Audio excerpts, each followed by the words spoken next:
speaking about building a team, right? Talk to us about maybe those first hires, because I think that's a challenge people always have is like you're ready to scale.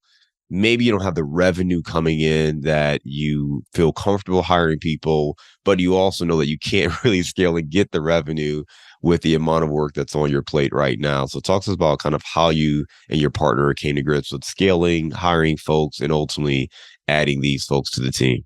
Absolutely. And I think there are a couple of things to have in mind also. Once you actually decide to have those first hires where you originally think like, well, yeah, once I hire someone, that's it. They'll handle it. They'll deal with it. You need to also account for that knowledge transfer or that transition period while you have, even if they come from the same industry, even if they know about what you're talking about or what they're going to be dealing with, understanding the specificity of your company takes some time. In our experience, it's important to have that in mind.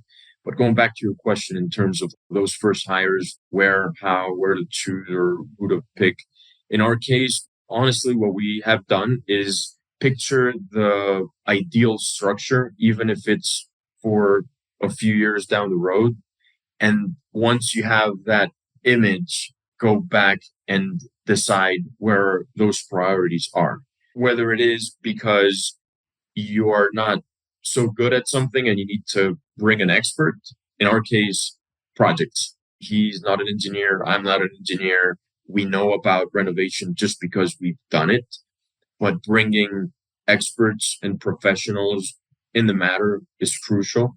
And that was our first hire, someone that could handle projects and deal with day to day, as well as structure a team for that process, right?